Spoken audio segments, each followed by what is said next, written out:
Hello friends, welcome back to our new blog. आज हम आप लोगों को लेकर आए हैं ज्वाली के अंतर्गत पंचायत भरमाड़ में स्थित एक बड़ा ही प्राचीन मंदिर जिसका नाम है सिद्ध बाबा शिबो थान। इसके बारे में आप लोगों को जानकारी भी दी जाएगी और यहाँ के दर्शन भी करवाए जाएंगे। परंपरा के अनुसार यहाँ 9 दिवसीय गोगा नवमी पर्व मनाया जाता है और अनुष्ठान भी होते हैं।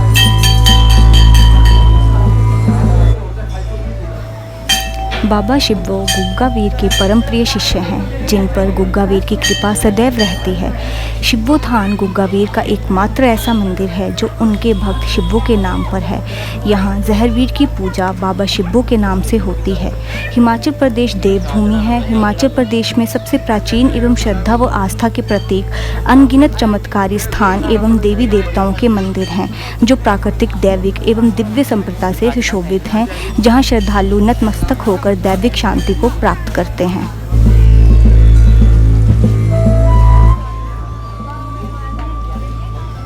हिमाचल प्रदेश में कुछ एक ऐसे सुप्रसिद्ध नाग मंदिर हैं जहां जंगली व विषैले सर्पों के विष का निवारण होता है। इसमें सिद्ध बाबा शिबो थान का अपना महत्व है। विशेष रूप से सिद्ध बाबा शिबो थान का मंदिर पठानकोट से 40 किलोमीटर, ज्वालामुखी से 60 किलोमीटर, कांगड़ा से 65 किलोमीटर व गग्गल एयरपोर्ट से 45 किलोमीटर, पोंगबान से 38 किलोमीटर दूर भरमाड़ रहन संपर्क मार्ग के किनारे एवं कांगड़ा घाटी रेलवे मार्ग के स्टेशन भरमाड़ से 150 मीटर की दूरी पर जिला कांगड़ा की ज्वाली तहसील के गांव भरमाड़ में स्थित है। भारत में सिद्ध बाबा शिबो थान एक ऐसा मात्र जहर गोगा का स्थान है जहां उनकी आराधना बाबा शिबो थान के नाम से होती है।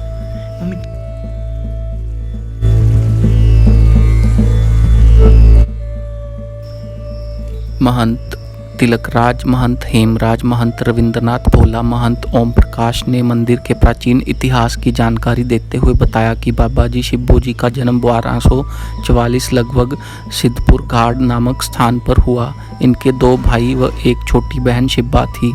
बाबा शिबो बचपन से अपंग थे और सदा भगवान की भक्ति में लीन रहते थे।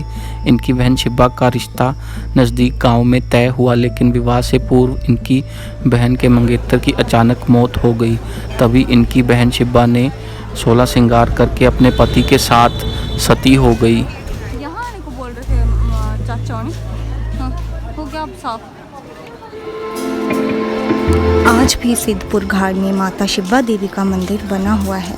मंगल कार्य के उपरांत लोग कुल देवी के मंदिर में जाकर अपनी मन्नत चढ़ाते हैं। बहन के सती होने के बाद शिब्बो के मन में वैराग पैदा हो गया। बचपन से ही उन्हें पूर्व जन्म का ज्ञान था। अब उनकी तपस्या का समय आ चुका था। उन्होंने रात के समय अपने घर का त्याग कर भरमाड़ के घने जंगलों में आ गए। रात के समय घनघोर जंगल में उन्हें शिवलिंग आकार का शक्तिपुंज दिखाई दिया। शिबो जी वहीं तपस्या करने बैठ गए और अपने इष्ट देव के ध्यान में लीन हो गए।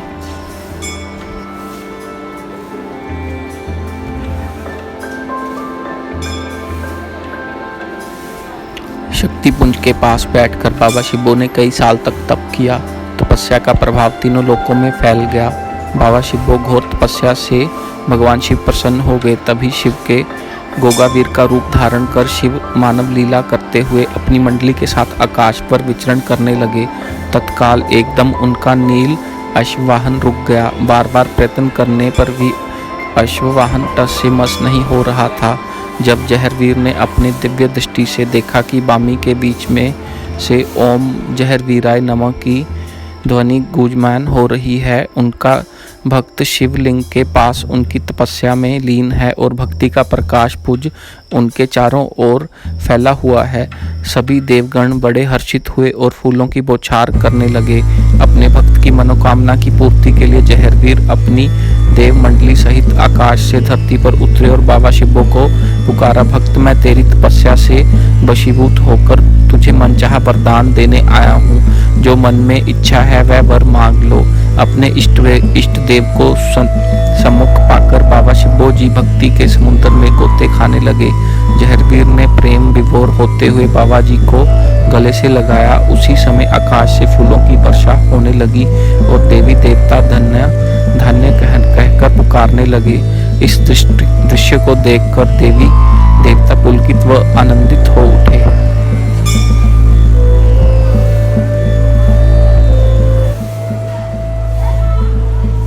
ज्यों ही जहरवीर के चरणों को बाबा शिब्बो ने स्पर्श किया त्यों ही वह अपने अपंगपन से मुक्त हो गए और 12 साल की आयु को प्राप्त हो गए। तब बाबा शिब्बो ने लहरवीर से कहा कि आप मेरे साथ चारपासा खेलें, यह मेरी अभिलाषा है। तभी बाबा शिब्बो और जहरवीर आपस में चारपासा खेलने लगे और भगवान शंकर निर्णायक बन गए। इस खेल में 12 वर्ष तक न भक्त हारा न भगवान हारा। तभी जहरवीर ने नर लीला दिखाते हुए बाबा शिब्बो को भूख से अति व्याकुल कर दिया। बाबा शिब्बो ने जहरवीर से आज्ञा मांगी वह घर जाकर भोजन कर वापस आएगा। जब बाबा शिब्बो घर में पहुंचे तो माता अपने पुत्र को देखकर पुलकित हो उठी और दुलार करने लगी। शिब्बो ने कहा कि माता मुझे भूख ने व्याकुल कर दिया है, भोजन करने की इच्छा है। जब माता शिब्बो को भोजन कराने लगी तो मातृ प्रेम के सागर में माता के प्रेम को देखकर शिब्बो सारा भोजन खा गए। जब माता को सुध आई तो चिंता करने लगी कि मैं तत्काल भोजन कैसे बनाऊंगी। माता को चिंता के सागर में डूबे देखकर शिब्बो ने कहा कि माता आप चिंता छोड़ सभी बर्तनों को साफ करके सफ़ेद वस्त्र से ढांप दो। माता ने वैसे ही किया और पुनः सभी बड़े बर्तन यथावत हो गए। जब पिताजी घर को भोजन लेने के लिए जा रहे थे और शिब्बो वापस खेल स्थान को जा रहे थे तो रास्ते में पिता पुत्र का मिलन हुआ। रास्ते में पिता आलमदेव मिले। आलमदेव ने कहा कि आसमान पर बादल हैं, फसल कटी हुई है, जाकर ल्योड़ की बेलें ले आ, फसल को बांधकर एक स्थान पर सुरक्षित रख देंगे। पिता की आज्ञा मानकर शिब्बो लसोड़ की बेलें जंगल से ले आए और खेत में रख दी। बाबा के स्पर्श से सभी बेलें सर्पों में बदल गई। माता पिता दोनों को चमत्कार दिखाकर बाबा शिब्बो पुनः खेल स्थान पर आ गए। तभी जहरवीर गुग्गा ने कहा कि हे मेरे परम प्रिय भक्त शिब्बो, अब मैं पूर्ण रूप से तेरी भक्ति के अधीन हूँ, जो चाहे वही वर मांग। तब बाबा जी ने 3 वरदान मांगे।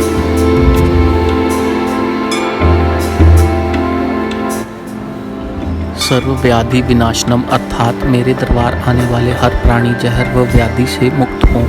जहरवीर ने कहा कि तूने जगत कल्याण के लिए वरदान मांगा है। तेरे परिवार का कोई भी पुरुष अपने हाथ से 3 चरणामृत की चूली किसी भी प्राणी को पिलाएगा तो वह जहर मुक्त हो जाएगा। जो मेरे दरबार पर नहीं आ सकता उसका क्या उपचार होगा। जिस स्थान पर बैठकर तूने मेरे साथ चारपासा खेला है उस स्थान की मिट्टी को पुजारियों द्वारा बताई गई विधि अनुसार जो भी प्रयोग करेगा वह भी द्वेष विदेश से जहर से मुक्त हो जाएगा। और तीसरा वरदान, मेरे दरबार पर आने वाले हर प्राणी की समस्त मनोकामना पूर्ण हो। यह स्थान तेरे नाम सिद्ध बाबा शिब्बो थान के नाम से विख्यात होगा। मेरी पूजा तेरे नाम से होगी एवं तेरे दरबार में आने वाले हर प्राणी की हर मनोकामना पूर्ण होगी। मैं अपने वरदानों की प्रामाणिकता के लिए तेरे दरबार 2 विल और वेरी के वृक्ष हैं, इन्हें कांटों से मुक्त करता हूँ। इन दोनों वृक्षों के दर्शन मात्र से संकटों से मुक्ति मिलेगी। अंत में जहरवीर गोग्गा जो हिंदू वीर व मुसलमान पीर कहते हैं ने बाबा शिब्बो थान को अपना दिव्य विराट रूप दिखाया। इसी दिव्य रूप में शिब्बो स्थान पर स्थिर हो गए। तदोपरांत बाबा शिब्बो जहरवीर की शक्ति में समा गए। आज बाबा जी के वंशज बाबा जी की परंपरा के अनुसार इस स्थान की महिमा को यथावत रखे हुए हैं।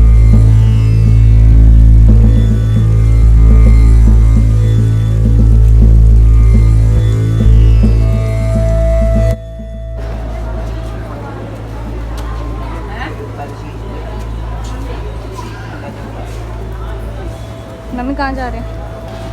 जा रही हैं थान वापस मत्था टेक के शक्कर लेने जा रही हैं। कहाँ से मिलेगी? शक्कर यहीं से मिली थी अच्छा। और उसको जल में डाल के ना सारे घर में छिड़काते हैं। जल में डाल के सारे घर में छिड़काते हैं जिससे घर की शुद्धि होती है। ओके।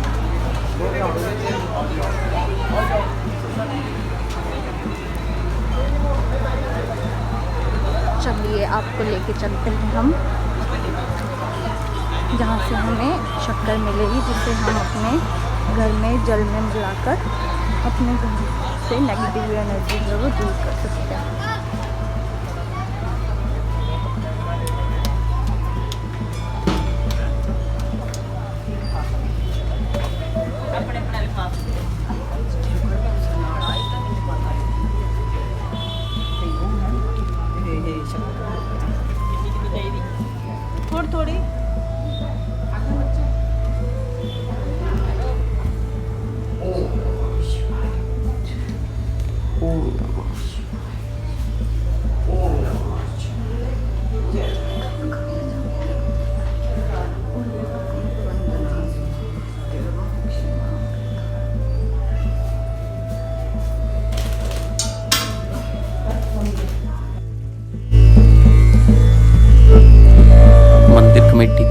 से भोजन, ठहरने व पानी की पूर्ण सुविधा उपलब्ध करवाई गई है।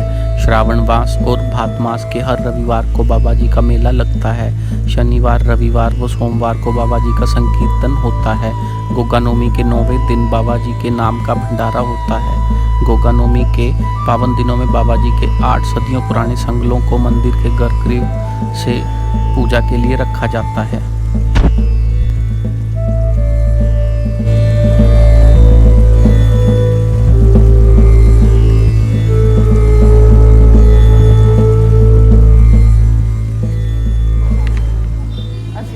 तिखी चीज ले लो,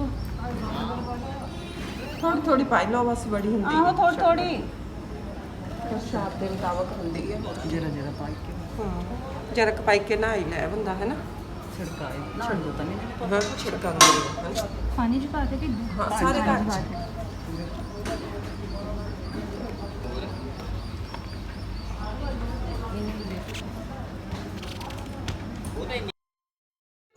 मंदिर के गर्भगृह में स्थित मूर्तियों का विवरण बताएं तो बाएं ये दाएं श्री गुरु मच्छंद्रनाथ, गुरु गोरखनाथ, बाबा क्यालू, कलियाय वीर, अजय पाल, जहरवीर मंडलीक, माता बाछला, नरसिंह, कामधेनु, बहन गोगड़ी, बासुकी नाग, बाबा शिवो, प्राचीन शिवलिंग, त्रिदेव की 3 पिंडियाँ, उसके सामने 7 ऋषि की प्रतीक पिंडियाँ, बाएं ये दाएं तृतीय बाबा शिवो थान की पिंडी है।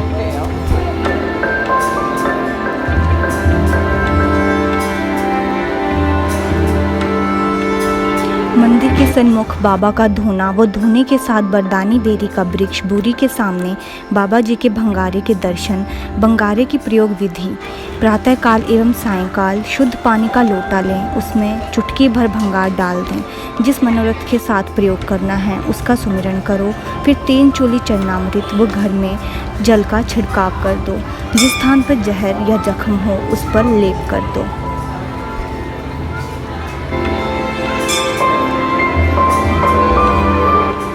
आई होप कि आप लोगों को हमारे द्वारा इस प्राचीन शिवोत्थान मंदिर की दी गई जानकारी काफ़ी इम्पोर्टेंट और अच्छी लगी होगी। आने वाले ब्लॉग इससे भी काफ़ी रोचक और इंटरेस्टिंग होने वाले हैं। जिन लोगों ने हमारा चैनल अभी तक सब्सक्राइब नहीं किया, प्लीज़ इस चैनल को सब्सक्राइब करें और इस ब्लॉग को लाइक एंड शेयर करें, ताकि आप लोगों से मिली मोटिवेशन से हम आगे नए और भी बेहतर ब्लॉग लेकर आएँ।